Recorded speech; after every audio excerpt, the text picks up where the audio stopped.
오늘 메시지의 제목은 지금 당신의 미래를 선택하세요.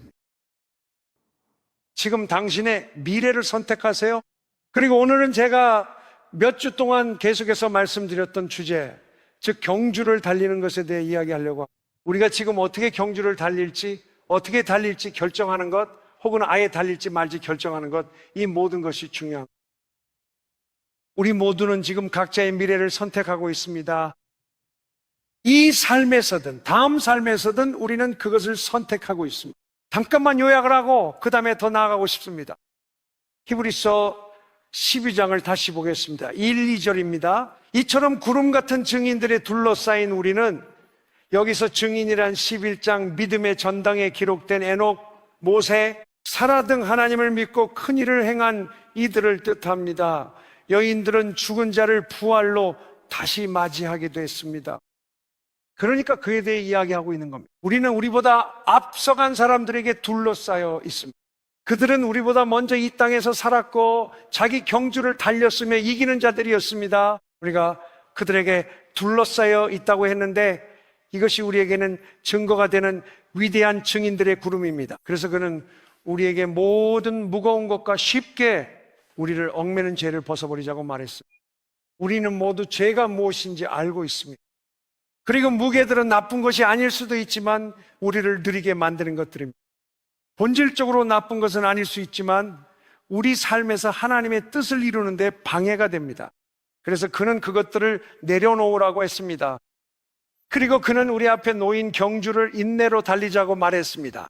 이것은 인내의 경주입니다. 우리의 믿음의 창시자이자 완성자이신 예수님을 바라보며 그분은 자기 앞에 놓인 기쁨을 위하여 십자가를 참으셨습니다. 수치를 무시하시고 하나님 보좌 우편에 앉으셨습니다. 이것은 우리에게 그리스도인의 삶이 경주임을 말해줍니다. 우린 그 경주를 달려야 해요.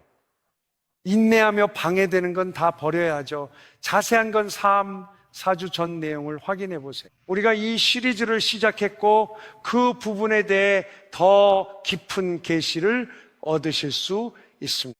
고린도전서 9장 24절과 25절에서 바울은 이렇게 씁니다. 경주하는 자들이 다 달릴지라도 오직 한 사람이 상을 받는 줄 알지 못하느냐? 상을 얻기 위해 달리십시오. 권면합니다. 먼저 하나님은 말씀하십니다. 너희는 경주 중이다. 여러분, 많은 신자가 우리가 경주 중이라는 사실을 모릅니다. 앞서 말씀드렸듯이 경주에 참여하려면 출발점과 도착점이 있어야 합니다. 그리고 시간 제한도 있습니다. 이전 메시지에서 말씀드렸던 것처럼 스파르탄 레이스라는 경주가 있습니다. 제 막내 아들이 그 마라톤과 스파르탄 레이스에 참가했었습니다. 장애물도 있습니다. 때로는 무거운 것을 들어야 하기도 합니다. 무언가를 올라야 하고 뛰어넘어야 하기도 합니다. 이 모든 것들이 있습니다. 그래서 우리도 경주 중에 있습니다. 경주에 참가할 때는 코스를 알아야 합니다. 어디로 가야 하는지도 알아야 합니다. 목표가 무엇인지도 알아야 합니다. 그리고 이제 출발해야 합니다. 사람들은 하나님과의 동행이 경주라는 사실을 모릅니다. 그 사람들이 뭘 하는지 아세요? 이리저리 헤맵니다. 여러분도 이리저리 헤매게 됩니다. 그러다 보면 자기 뜻대로 하게 됩니다. 자기 뜻대로 하게 되죠. 이거 재밌어 보이네요. 대부분의 사람들은 경주 중임을 잊고 마음과 말씀 안에 머물지 못하곤 합니다. 결국 미국식 성공 신화를 쫓기 시작합니다. 우리가 뛰는 이 경주가 바로 쳇바퀴 돌기입니다. 그건 그냥 쳇바퀴 돌기일 뿐입니다. 그 경주에서 이긴다고 해도 여전히 쥐일 뿐입니다. 그 경주에서 이겨도 결국 쥐인 건 변함없습니다. 사람들은 우리가 경주 중이라는 사실조차 모릅니다. 그분께서 말씀하셨죠. 상을 얻기 위해 달리는 것처럼 달리라고요.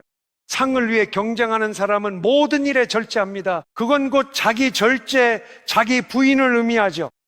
이기기 위해 달리는 사람은 모두 자기 절제와 자기 부인을 실천합니다.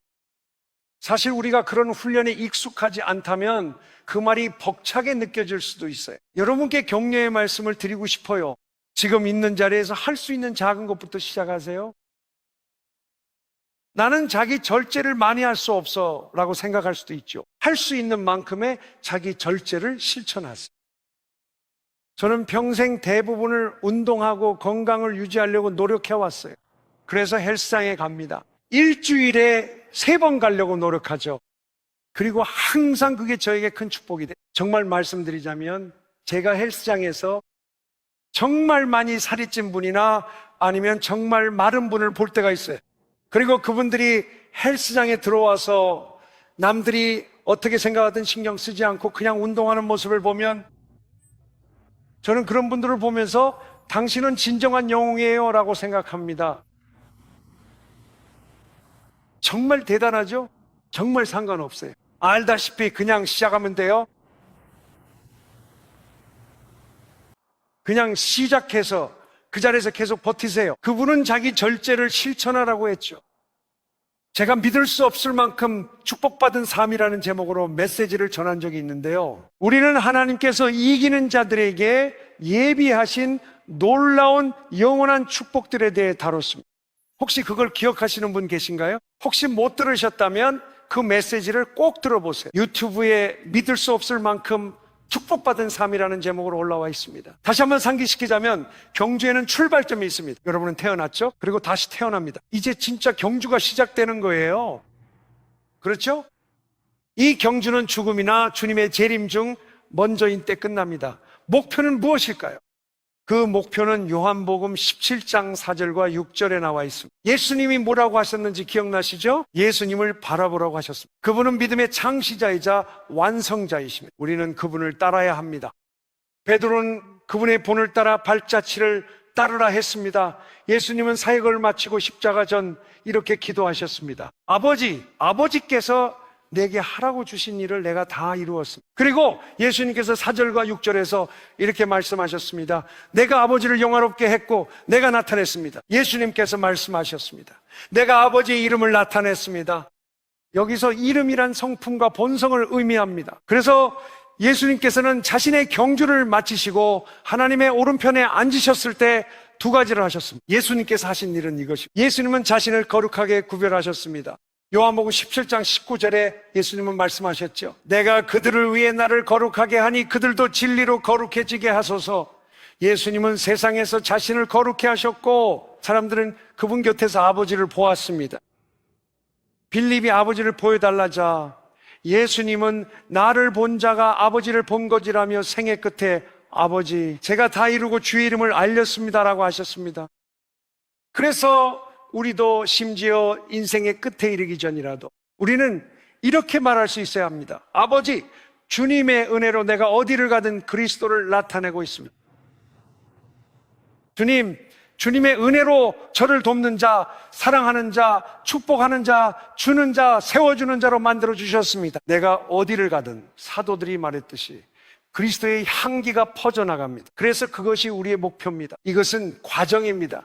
하나님의 위대한 목적은 로마서 8장에 나옵니다. 하나님이 미리 아신 자들이 그 아들의 형상을 본받게 정하셨습니다. 그러므로 모든 신자에게 가장 높은 첫 번째 목표, 즉 경주는 주님을 알고 그분을 닮아가며 그분 안에 거하고 그분을 나타내는 것입니다. 이것은 내 사역이 아닙니다. 내가 여기서 하는 모든 일은 하나님과의 동행에서 나옵니다. 기도나 설교를 위해 성경을 보지 않고 최대한 하나님과 동행하려 합니다. 그 과정에서 이런 메시지들이 나옵니다. 메시지를 전하려 공부만 하면은 머리로만 전달될 뿐입니다. 그러면 얄팍하고 생명력이 없죠. 하지만 주와 동행하면은 여기서부터 나옵니다. 우리의 첫 번째 부르심은 사역보다 하나님과 동행하며 주님을 아는 것입니다. 매일 이렇게 고백합시다. 주님, 오늘도 주를 닮기 원합니다. 매일 사랑 안에서 자라가고 싶습니다. 매일 내 입술이 해가 되지 않기를 원합니다. 내 손이 깨끗하고 내 마음이 순수하기를 원합니다. 매일 주 안에 거하며 어디서나 그분 성품을 드러내고 싶습니다. 예수님은 경주 말씀하셨죠. 아버지, 다 이뤘습니다. 아버지의 이름을 나타냈습니다. 예수께서 말씀하셨습니다. 내게 맡기신 일을 다 이루었습니다. 시편 139편 16절에 보면 네가 태어나기 전에 하나님께서 네 모든 날을 책에 기록하셨다고 나와 있습니다. 그 사실을 알고 있었나요? 내 인생의 계획을 스스로 고민하지 마세요. 성경을 읽고 기도하며 말하세요. 하나님, 주님이 제 인생을 위해 기록하신 것을 보여주세요. 그것이 제가 원하는 것입니다. 에베소서 2장 10절은 우리가 하나님의 작품이며 선한 일을 위해 그리스도 예수 안에서 창조되었고 하나님이 미리 예비하신 일이라 합니다. 여러분은 그 안에서 살아가야 합니다. 여러분의 인생에서 무엇을 할지 스스로 상상하거나 꿈꾸려고 하지 마세요. 그러지 마세요. 주님께 나아가 이렇게 말하세요. 주님, 말씀을 보여주세요. 주님께서 여러분을 위해 준비하신 것은 우리가 상상할 수 있는 것보다 훨씬 더 좋습니다. 훨씬 낫습니다. 그래서 늘 기도하고 성경을 읽어야 하는 이유입니다. 주님, 저를 인도하고 가르쳐 깨닫게 하소서. 주님께서 그렇게 하실 겁니다. 예수님은 말씀하셨죠. 성령님이 오시면 너희를 진리 가운데로 인도하실 것이다. 그게 우리의 목표입니다. 우리는 지금 경주 중입니다. 우리의 목표는 경주가 끝나기 전까지 일을 달성하는 것이죠. 보세요. 굳이 늙을 때까지 기다릴 필요는 없어요. 죽을 때까지 그리스도를 닮았다고 말할 필요는 없어요. 왜 그렇게 믿으시나요? 성경 데살로니가전서 5장 23, 24절에 기록되어 있습니다. 지금 바로 평강의 하나님께서 친히 너희를 온전히 거룩하게 하시길 원하노라. 그리고 나서 이렇게 말씀하십니다. 너희의 온 영과 혼과 몸이 우리 주께서 오실 때까지 흠없이 보존되기를 원하노라. 이 말은 하나님의 은혜, 곧 성령이 부어질 때 모든 것이 가속화된다는 뜻입니다.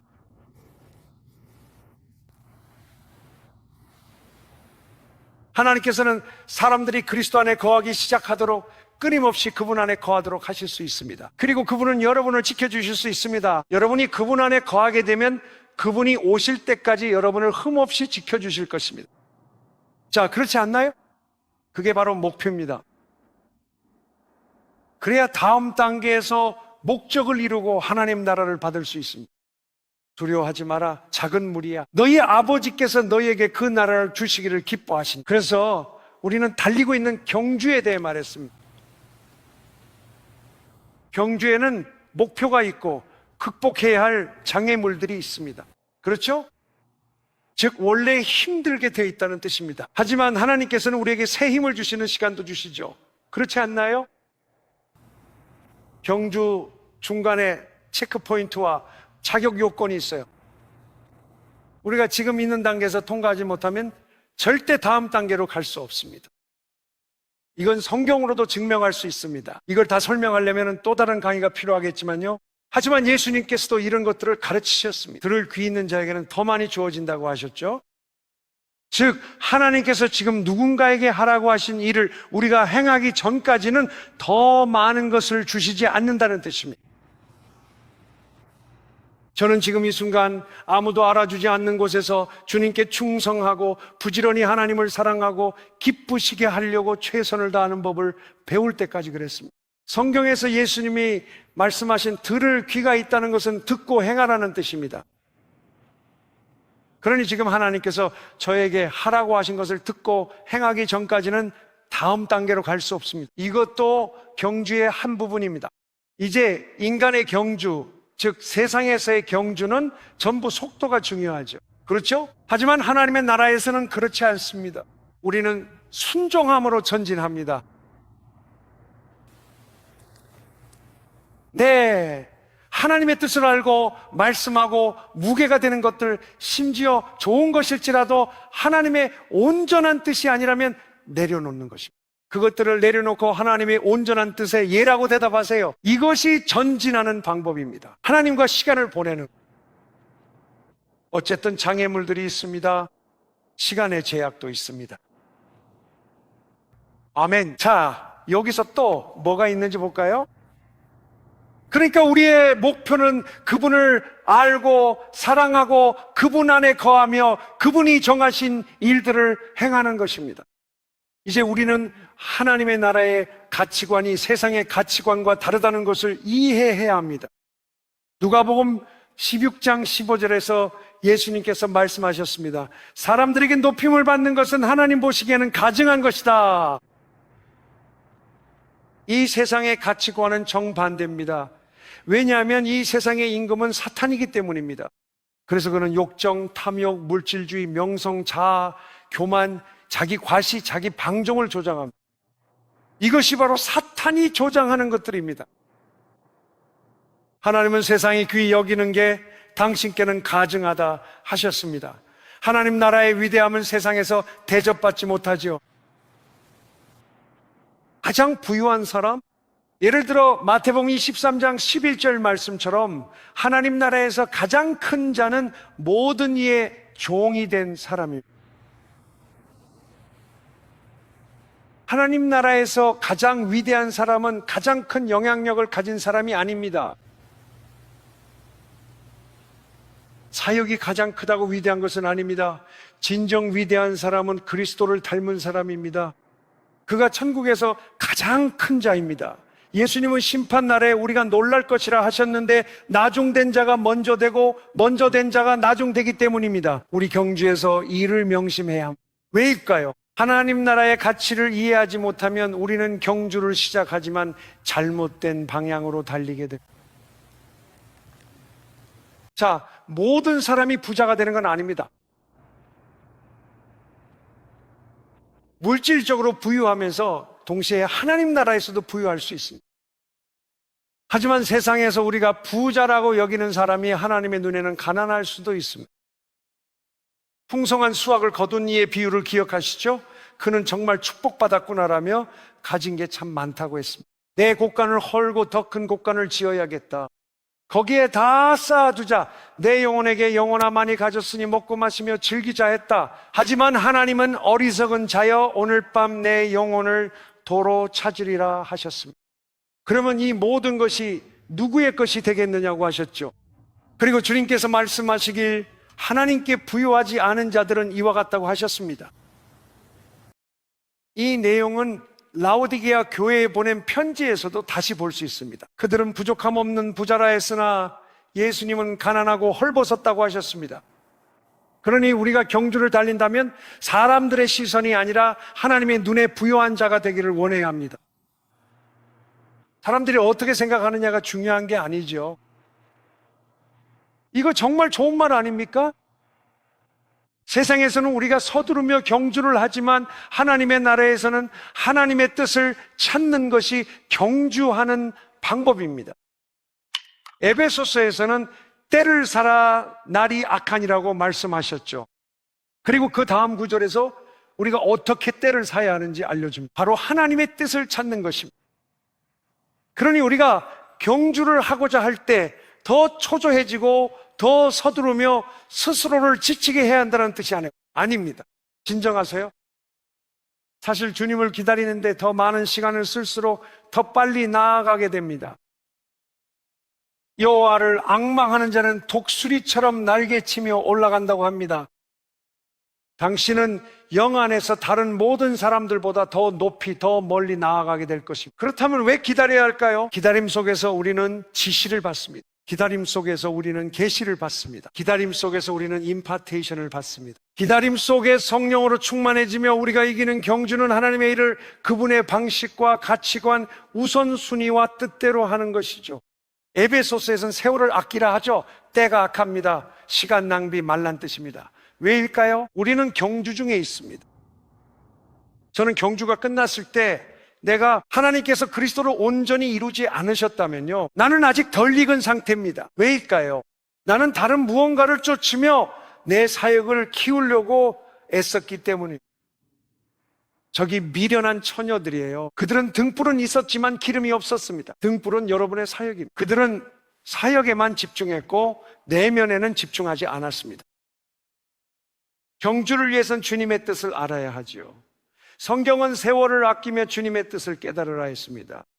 이기기 위해 우린 골롯에서 1장 9절에서 11절 기도를 늘 해야 합니다. 주님이 여러분께 그분의 뜻을 아는 지혜와 영적 깨달음을 주시길 기도하십시오. 그래야 주님께 합당하게 행하며 모든 선한 일에 열매 맺는 삶을 살 수 있습니다. 저는 이 두 가지를 함께 묶었습니다. 그러니 매주 그 기도를 하세요. 매일 정기적으로 그 기도를 하세요. 그러면 계시가 오고 점점 더 잘 이해하게 되죠. 가끔 이거 해야겠다는 생각이 들 때 성령님께서 여러분을 제지하실 거예요. 아니, 그거 하지 마! 대신 이분께 전화해보라고 하실 거예요. 도움이 필요해서요. 그러면 기존 계획에서 벗어나더라도 하나님의 완전한 뜻 안에 거하게 됩니다. 이것이 시간을 되찾는 길입니다. 하나님 앞에 섰을 때 그 사람을 만졌는지 책임을 물으실 텐데 전딴 곳으로 가느라 그 일을 못한 거죠. 즉, 시간을 되찾으려면 하나님의 뜻을 분별하고 신실하게 자리를 지켜야 하죠. 하나님의 말씀을 듣고 그대로 행해야 합니다. 그렇게 하면 하나님은 더 많이 주십니다. 정말 좋은 말씀이네요. 여호와를 기다리는 자는 독수리처럼 날개를 펴고 올라갈 것입니다. 그들은 달려도 지치지 않습니다. 누군가 번아웃을 말하면 그가 하나님과 조용한 시간이 부족함을 알 수 있습니다. 하나님과 함께하면 절대 번아웃 되지 않으니까요. 몸이 피곤할 수는 있어도 번아웃을 느껴본 적은 없습니다. 단 한 번도 번아웃 됐다고 말해본 적 없어요. 피곤하긴 해도요. 가끔은 짜낸 걸레처럼 느껴질 때도 있습니다. 왜냐하면 저는 아시다시피 날마다 아침부터 밤까지 계속 움직이거든요. 아침 일찍 일어나서 기도, 하나님과 시간을 보내죠. 그게 바로 제가 모든 힘을 얻는 곳입니다. 저는 아침에 모든 힘을 얻어요. 제겐 신성한 시간이죠. 아침에 힘을 얻고 교회 기도 모임 등에 참여합니다. 그 상담과 기도를 병행하곤 하죠. 그 다음에는 말씀을 공부하고 완성된 책을 쓰려고 노력하죠. 하지만 당신도 모든 일을 하잖아요. 당신도 아침에 모든 힘을 얻습니다.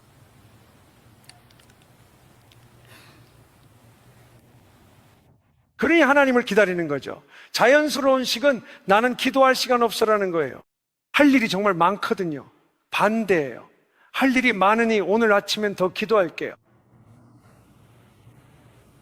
그러면 더 풍성한 지혜와 전략, 기름 부음과 은혜를 얻습니다. 이게 바로 경주에서 승리하는 방법이죠. 우리가 지금까지 이야기했던 게 바로 이런 내용이에요. 이제 오늘은 조금 더 나아가서 그 과정에 대해 이야기해보고 싶어요. 과정이란 거죠. 우리가 달릴 때 그 과정이란 게 뭘까요? 그게 어떻게 일어나는 걸까요? 자, 혹시 성경이 있으시면 마가복음 4장 3절부터 보겠습니다.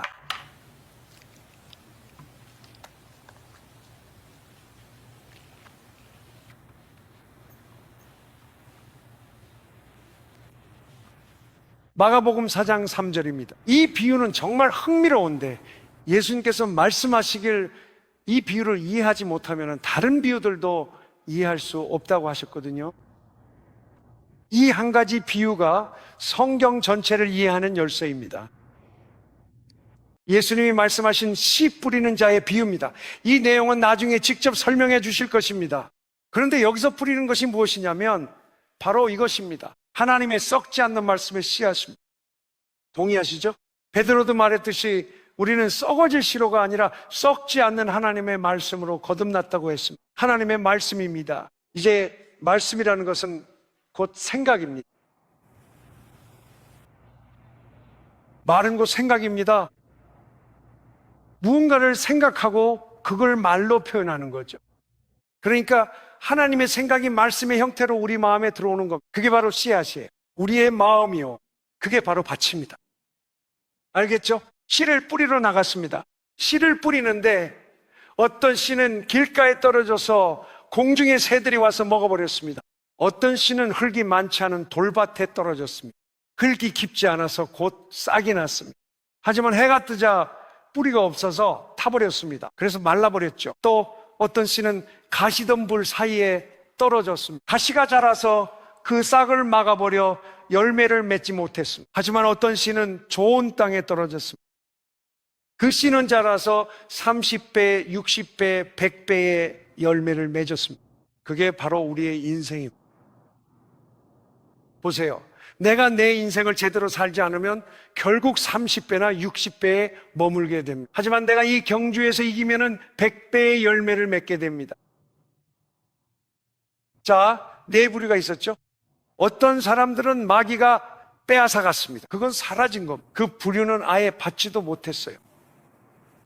어떤 씨는 돌밭에 떨어져 뿌리를 내리지 못했습니다. 어려움이 오면 그만두죠.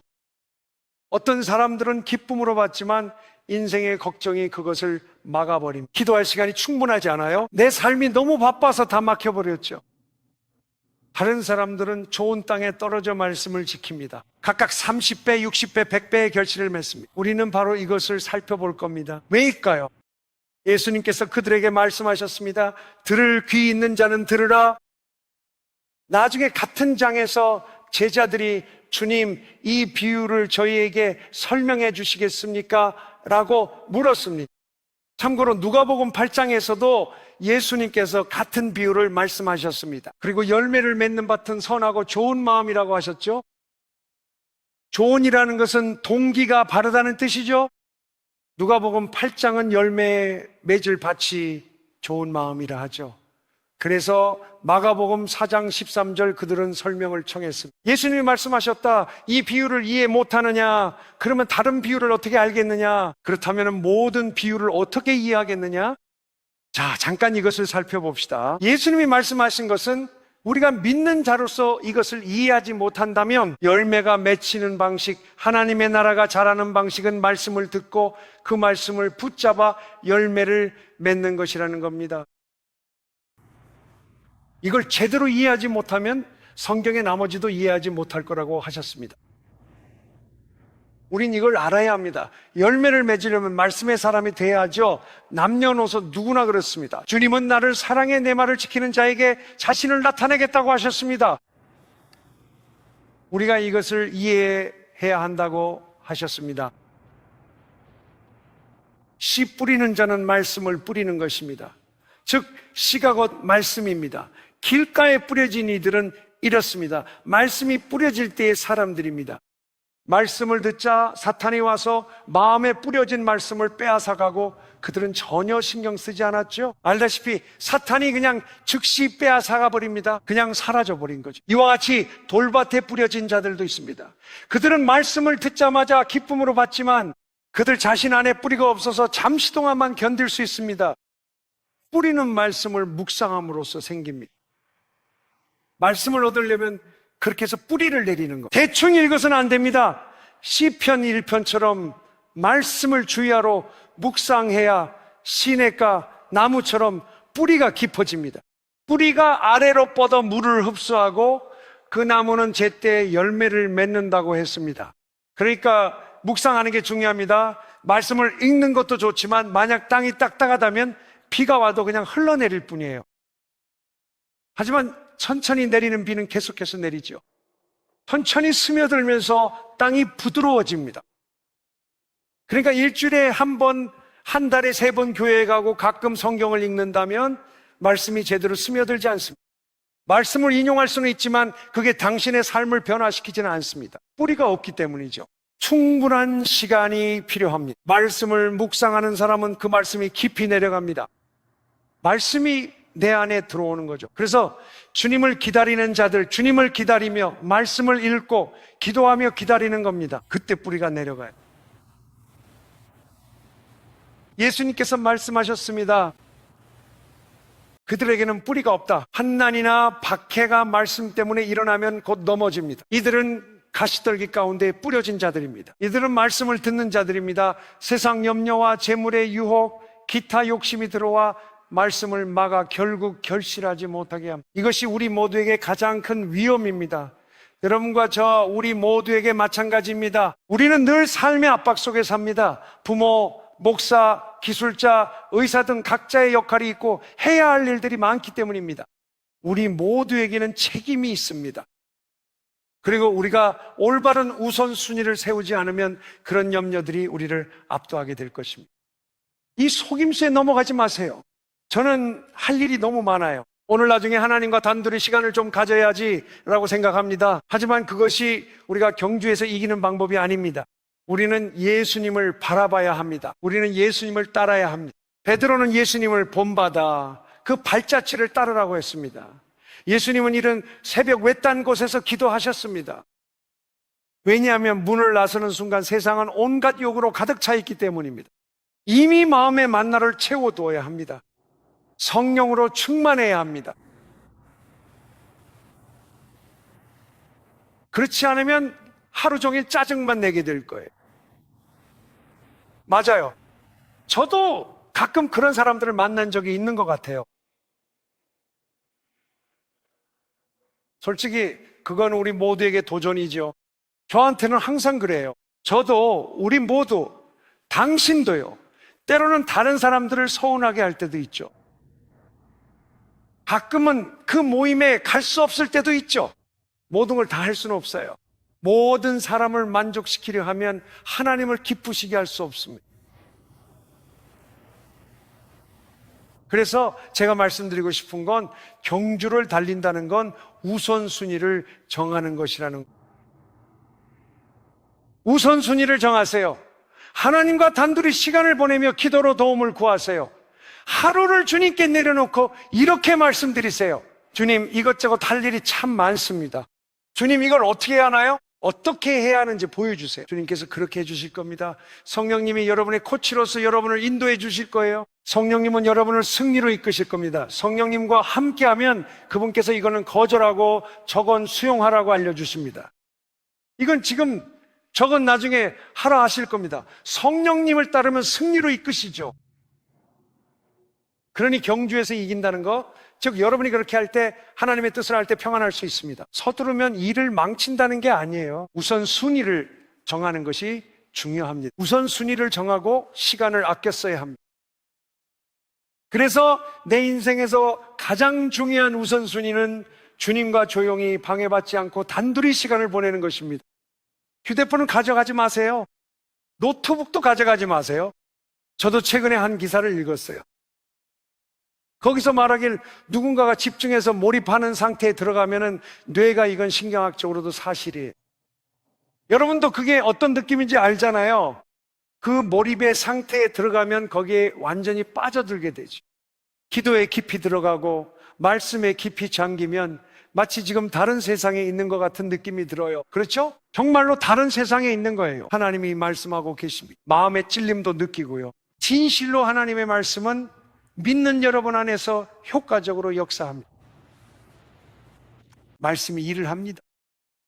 말씀은 썩지 않는 씨앗입니다. 자, 잘 보세요. 세 가지 다른 밭이 있고 씨앗은 똑같습니다. 이 밭에 뿌려진 씨앗은 30배, 저 밭에 뿌려진 씨앗은 60배, 또 다른 밭에 뿌려진 씨앗은 100배의 결실을 맺습니다. 무슨 차이일까요? 이제 그 부분을 살펴보겠습니다.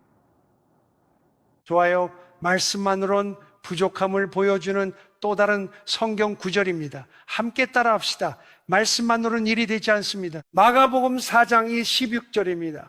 예수님이 이르시되 하나님 나라는 사람이 씨를 땅에 뿌림과 같습니다. 기억하세요. 씨앗은 하나님의 말씀입니다. 밭은 우리의 마음입니다. 그는 밤에는 자고 낮에는 일어나고 씨앗은 싹이 나고 자랍니다. 하지만 그는 어떻게 그렇게 되는지 모릅니다. 땅이 스스로 열매를 맺습니다. 저절로 그렇게 됩니다. 처음에는 싹이 나고 그 다음에는 이삭이 생깁니다. 그 후에는 이삭이 알곡이 가득 찹니다. 곡식이 익으면 곧바로 낫을 때는데 이는 추수할 때가 되었기 때문에, 그래서 이것이 주님께서 다시 오실 때를 알려주는 표시입니다. 이 땅에 성숙한 신부 무리가 있을 때입니다. 다 익으면 낫을 뗀다고 하셨죠? 계시록을 보세요. 낫을 대라 추수할 때가 되어 땅이 익었다고 하셨습니다. 하나님께서는 완전히 성숙한 신부를 가지실 것입니다. 그리스도의 몸에서 신부를 택하실 것입니다. 모든 몸이 신부로 부름받았지만 모두가 응답하는 것은 아닙니다. 그분은 그리스도 안에 거하며 그리스도를 나타내는 사람들의 무리를 가지실 것입니다. 그리고 그 무리가 준비되면 그분이 다시 오십니다. 그때가 바로 낫이 들어가는 순간입니다. 진실을 말씀해 주세요. 목사님. 다섯, 이제 무엇이 차이를 만드는 걸까요? 우리가 말씀을 어떻게 맡아 관리하느냐. 곧 이 예화를 정말 좋아하게 되실 거예요. 고린도전서 3장 5절입니다. 그렇다면 바울은 누굽니까? 아볼로는 누굽니까? 그러나 그들은 주께서 각 사람에게 주신 대로 여러분이 믿게 된 일꾼들입니다. 각 사람에게 주셨습니다. 나는 바울은 심었습니다. 아볼로는 물을 주었습니다. 그러나 하나님께서 자라게 하셨습니다. 그래서 바울이 복음의 씨앗을 심었습니다. 아볼로는 그 뒤를 이었습니다. 그는 아마도 예언 사역이나 기도, 더 많은 가르침으로 말씀을 확증했을 것입니다. 그러니까 바울이 심고 아볼로가 그 뒤를 이어 물을 주었지만 그는 말했습니다. 내가 심고 그가 물을 주었지만 하나님께서 자라게 하신다고요. 다시 말해 씨앗이 일을 하는 것입니다. 여러분 이해하고 계신가요? 그래서 우리 모두는 이 보물을 가지고 있습니다. 여러분이 손에 성경을 들고 있다면 그것이 바로 보물입니다. 이것이 바로 우리를 하나님의 자녀로 만들 수 있는 씨앗입니다. 우리가 이것을 어떻게 관리하느냐에 달려 있습니다. 그는 말했습니다. 그러므로 심는 자나 물 주는 자나 아무것도 아니요 오직 자라게 하시는 분은 하나님이십니다. 또 그는 심는 자와 물 주는 자는 하나라고 했습니다. 그리고 각 사람은 자기의 일에 따라 상을 받게 될 것입니다. 우리는 하나님의 동역자이고 여러분은 하나님의 밭입니다. 그러니까 그는 우리가 하나님의 나라의 씨앗을 심고 있다고 말하는 것입니다. 내가 심고 그가 물을 주지만 우리는 아무것도 아닙니다. 씨앗을 자라게 하시는 분은 하나님이시며 여러분은 하나님의 밭입니다. 이제 우리 모두는 마음을 관리하는 청지기입니다. 잠언 4장 23절은 무릇 지킬 만한 것보다 내 마음을 지키라고 말합니다. 생명의 근원이 마음에서 나오기 때문이죠. 따라서 각자 마음을 관리하는 것이 하나님 나라에서 우리 자리를 찾는 방법입니다. 지금 우리가 마음을 어떻게 관리하느냐가 그때 하나님의 나라에서 우리의 자리를 결정합니다. 지금 우리가 마음을 어떻게 관리하느냐가 우리가 열매를 맺는 무리에 속할 수 있는지도 결정합니다. 그리고 우리가 열매를 맺는 무리에 속한다면 우리는 30배, 60배, 100배 중 어디에 해당할까요? 이 모든 것은 우리가 마음을 어떻게 관리하느냐에 달려 있습니다. 모든 힘을 다해 내 마음을 지켜라. 우리가 우선순위를 어떻게 세우는지, 우리가 어떻게 무거운 짐과 죄를 내려놓는지 우리가 바로 정원사입니다. 우리는 심고 물을 주어야 합니다. 우리는 이렇게 말할 수 있습니다. 아, 나는 일주일에 2번 교회에 갈 거야. 누군가는 더 자주 갈 거야 라고 하죠. 시간 날 때 찬양을 듣고 넷플릭스를 보겠다고 합니다. 보세요. 우린 마음을 어떻게 관리하나요? 한쪽은 씨를 심고 씨를 붙잡고 씨에 물을 줍니다. 그들은 열매를 맺고 있습니다.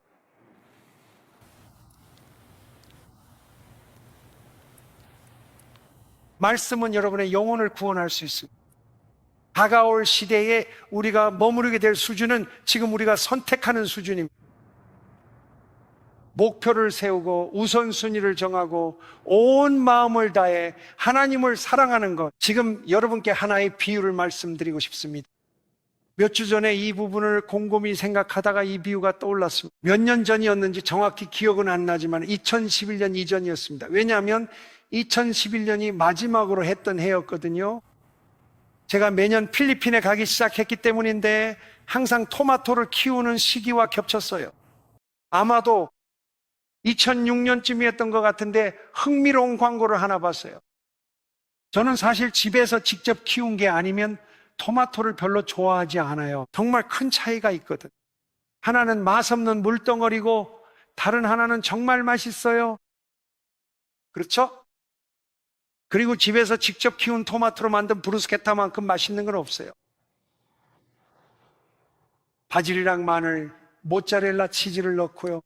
올리브 오일, 레드와인, 식초, 소금, 후추까지 다 섞어서 납작한 빵 위에 올려서 교회 끝나고 먹는 거죠. 아이들이 어렸을 때는 우리 가족의 의식 같은 거였어요. 토마토가 너무 많아서 항상 브루스케타를 해 먹었거든요.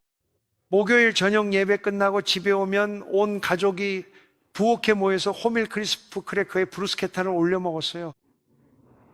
아무튼 저는 그냥 재미로 토마토를 키우는 걸 좋아해요.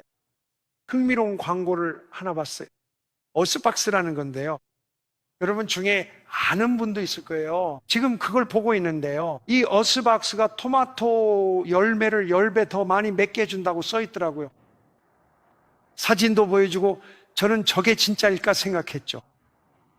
진짜일까요? 그냥 과장 광고인 걸까요? 그래도 하나 사는데 $39밖에 안 하더라고요. 그래서 저는 하나 사서 직접 확인해 보기로 했어요. 그래서 어스박스를 사서 실험을 해봤죠. 월마트에 가든 센터에 갔어요.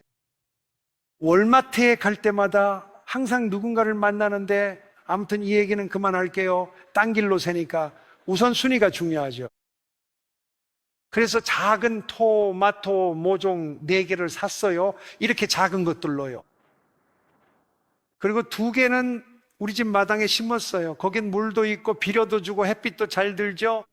제가 실험을 했어요. 어스박스가 아닌 곳에도 심어서 최대한 잘 돌봐줄 생각이었죠. 그리고 이제 2개는 어스박스에 심었어요. 정말 농담이 아니라 땅에 심은 건 토마토가 한 13개쯤 열렸어요. 근데 이건 100개가 넘게 열렸죠. 네, 진짜예요. 그리고 크기도 거의 10배는 더 컸고 열매로 가득했어요. 왜 그런 일이 일어났는지 말씀드릴게요.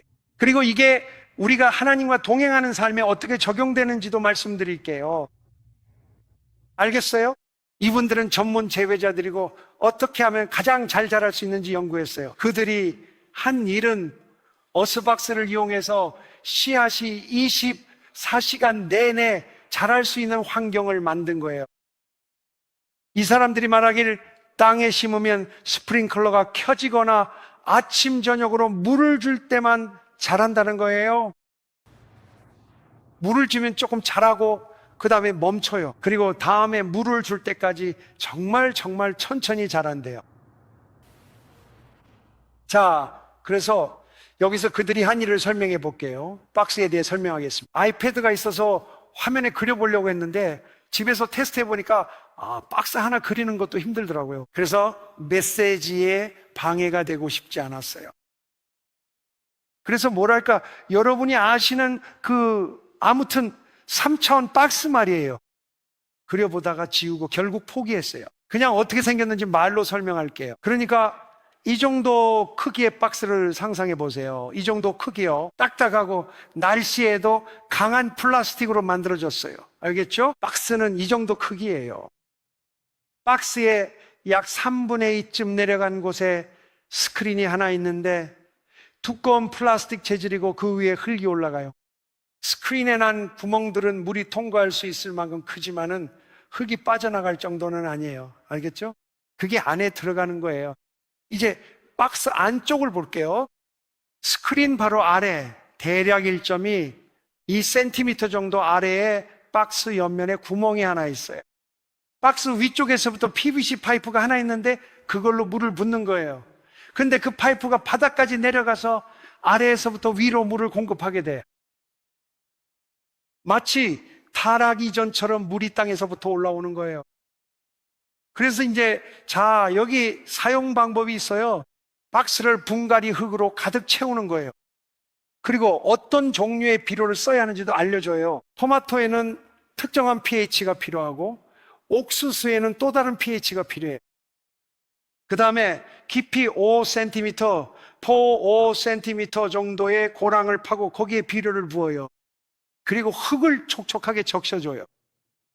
그 다음에 이제 플라스틱 시트가 있어요. 이건 마치 고무줄이 둘러진 침대 시트처럼 위에 딱 맞게 씌우는 거예요. 그걸 위에 덮으면 작은 식물들이 통과할 수 있도록 2개의 작은 구멍이 있어요. 그래서 이 덮개가 수분을 잡아주고 잡초가 자라지 못하게 막아줘요. 알겠죠? 그래서 흙이 촉촉해져요. 그 다음에 물을 채워 넣어요. 물이 아래로 내려갔다가 다시 위로 올라와요. 물이 스크린의 바닥에 살짝 닿을 정도로만 있어요. 그래서 뿌리가 너무 젖어서 곰팡이가 생기지 않도록 공기층이 있어요. 그 안에는 공기가 있어서 곰팡이가 생기지 않아요. 그래서 뿌리가 흙을 뚫고 자라면 바로 물에 닿을 수 있어요. 그래서 항상 물을 공급받을 수 있죠. 하지만 그 안에 공기가 있어서 뿌리가 썩지 않아요. 그리고 흙은 촉촉하게 유지돼요. 비료는 흙에 섞지 않고 위에 두면 점차적으로 흙에 스며들어요. 그래서 24시간 내내 적당한 양의 비료가 계속 공급돼요. 그럼 이게 무슨 효과가 있을까요? 식물이 24시간 완벽한 물과 완벽한 비료를 받을 수 있는 완벽한 환경을 만들어줘. 잡초도 없고 바람에 잡초 씨앗이 날아와도 덮개가 있어서 들어올 수 없어요. 그리고 하루에 한 번만 물을 주면 돼요. 밑에 충분히 물이 있어서 계속 유지할 수 있죠. 그러면 식물들이 잡초처럼 쑥쑥 자라요. 잡초보다 더 잘 자라죠. 정말 놀랍지 않나요? 이렇게 하면 100배의 수확을 낼 수 있어요. 우리가 30배, 60배, 100배로 나아가는 방법은 우리 삶의 말씀을 계속해서 적셔줄 수 있는 환경을 만드는, 다시 말해 우리는 선택할 수 있다는 거죠. 믿는 사람들과 교제할 수도 있고 아니면 세속적인 일을 할 수도 있어요. 물론 세속적인 일이 꼭 나쁜 건 아니에요. 하지만 저는 지금 경주를 하고 있잖아요. 그러니까 24시간 성장할 수 있는 환경을 만들기 위해서는 좋은 것들도 내려놓아야 해요. 그리고 물을 가둬두는 그 스크린, 그 물은 하나님의 말씀을 의미해요. 씨앗은 하나님의 말씀이고 그 씨앗은 하나님의 말씀으로 물을 주는 거예요. 믿음은 들음에서 오고 또 들음에서 옵니다. 이렇게 하면 씨앗이 잡초로부터 보호받을 수 있어요. 씨앗이란 뭘까요? 잡초의 씨앗이죠. 그건 바로 생각이에요. 씨앗은 곧 생각입니다. 잘 보세요. 넌 충분하지 않아. 넌 더 열심히 하지 않고 있어. 하나님은 모두를 사랑하시지만 너만 빼고 이 필터가 그런 생각들을 막아줍니다. 왜냐하면 그런 생각을 듣기 시작하면 성장이 멈추거든요. 그런 생각들이 열매 맺는 것을 질식시켜요. 보세요. 모든 잡초의 씨앗들이 열매 맺는 것을 막아버립니다. 그런 씨앗들이 날아들고 있다는 걸 우리는 어떻게 알 수 있을까요? 마음속으로 상처를 곱씹고 있을 때입니다. 실망을 계속 떠올리고 있을 때죠. 겉으로는 아니더라도 속으로 불평하고 있다면 그건 마귀가 뿌린 잡초의 씨앗을 듣고 있는 거예요. 우리는 흙 위에 필터가 필요합니다. 바울은 이렇게 말했죠. 무엇이든지 참되고 고상하고 사랑스럽고 칭찬할 만한 것이 있다면 이런 것들을 생각하라고요. 이런 것들이 식물을 자라게 하는 겁니다. 그렇게 하면 잡초가 들어올 수 없어요. 저는 식물에서 잡초를 뽑을 필요가 전혀 없었어요. 하지만 토마토 벌레를 반으로 자를 때마다 아이들에게 50센트씩 줘야 했죠. 아이들에게 가위를 줬어요. 밖에 나가서 토마토 벌레를 잘라오라고 했죠. 그 벌레들이 어떻게 들어왔는지는 저도 몰라요. 제가 말씀드릴게요. 그래요. 저도 알아요. 어쨌든 그 벌레들 정말 사악하게 생기지 않았나요? 여기서 토마토 벌레를 전부 저주할게요.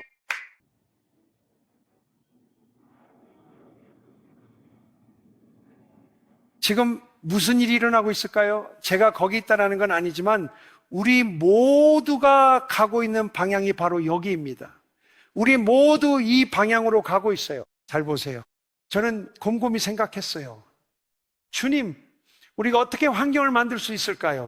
우리는 가족으로서 함께 기도할 수 있는 모든 기회를 활용합니다. 차 안에서 선택권이 있을 때는 항상 기독교 찬양을 틀어요. 모든 기회를 활용해서 말씀의 물을 주세요. 그 말씀이 끊임없이 비료를 받고 물을 받을 수 있는 환경을 만드세요. 이 중에서 선택할 수 있는데 이건 나쁜 건 아니지만 내 성장을 돕지는 않을 거예요. 저는 이걸 선택하겠습니다. 오늘 밤 뭘 해야 할지 모르겠어요. 영화나 보러 갈까요? 왜요? 영화에는 쓸데없는 것들이 가득하잖아요. 이건 어때요? 교회에 있는 아무개에게 전화해서 같이 저녁 먹어요. 교제하는 거죠. 그렇게 저녁 식사를 하고 나면 밤새 하나님에 대해 이야기했기 때문에 성령으로 충만해질 거예요. 무슨 말인지 아시겠죠? 우리는 마음을 굳게 먹어야 해요. 저는 내 안에 있는 하나님의 말씀이 100배의 열매를 맺을 수 있는 환경을 만들 거예요. 그게 바로 30배, 60배, 100배의 차이입니다. 어떤 사람들은 그냥 대충 신앙생활을 해요. 그들은 주님의 사랑을 받긴 하지만 온 마음을 다해 받지는 않아요. 그래서 주님께서 첫 번째 계명으로 온 마음과 정성을 다해 하나님을 사랑하라 하신 거죠. 그것은 우리를 위한 말씀이었습니다.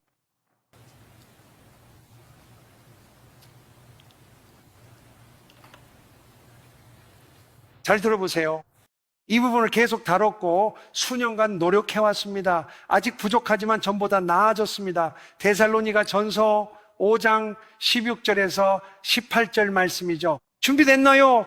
주님께 물었죠. 세상 삶은 어떠냐고요? 항상 기뻐하고 쉬지 말고 기도하라 하셨죠. 모든 일에 감사하라고 하셨습니다. 이것이 그리스도 예수 안에서 너희를 향하신 하나님의 뜻입니다. 이게 쉽지 않아요. 우리의 마음이 너무 쉽게 산만해지기 때문에 노력해야 합니다. 하지만 계속해서 노력한다면 내년에는 지금보다 더 나아져 있을 거예요. 그리고 그 다음 해에는 우리가 연습한 것보다 더 앞서 나가 있을 거예요. 연습하다 보면 스스로를 돌아보고 마음이 산만해지는 걸 알아차립니다. 우리의 마음은 너무 멀리 빨리 흩어지곤 하죠. 저도 놀라곤 해요. 예를 들어 거룩하신 주님을 찬양하고 있는데요. 그런데 갑자기 광고판이 보입니다. 그러면 그게 또 다른 생각을 하게 만들죠. 그리고 어느새 제 마음은 티모르크로 날아가 있더라고요. 그러다 문득 이상한 생각에 내가 어떻게 여기까지 왔지 싶어져요. 저만 그런가요? 우린 연습이 필요해요. 마음을 다잡으세요. 무엇보다 내 마음을 지켜야 합니다. 이건 연습이에요. 자신에게 인내심을 가지세요. 어서 다시 마음을 돌려놓으세요. 찬양을 들어보세요. 선택을 하세요. 모든 선택이 중요해요. 하나님의 말씀을 들을 수 있는 모든 기회를 활용하세요. 그 말씀을 잘하게 할 수 있는 모든 기회를 활용하세요.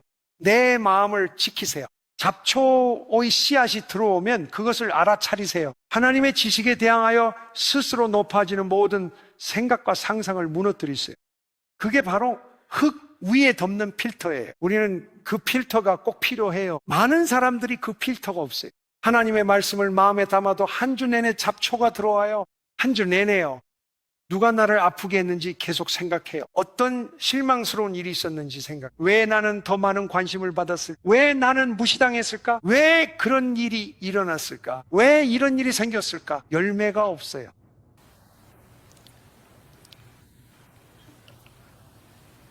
그래서 우리는 항상 기도해야 해요. 지금 바로 시작하세요. 그냥 연습해 보세요. 그냥 목표로 삼으세요. 주님, 저희가 시작하는 사람이 되도록 도와주세요. 우리 모두를 도와주세요. 이제 시간이 걸려요. 하지만 다음 달에는 지금보다 더 나아질 수 있어요. 처음 선택할 때는 여러분의 육신이, 이건 도넛을 끊는 것과 비슷해요. 저는 아무도 도넛을 먹지 말아야 한다고 생각해요. 브라이언 리건이 그 얘기를 하는 걸 들었어요. 브라이언 리건이 누군지 아세요? 그 깔끔한 개그맨은 의사가 건강식을 챙겨 먹고 특히 견과류를 꼭 포함하라고 했대요. 그래서 도넛을 먹기 시작했다고 하더라고요.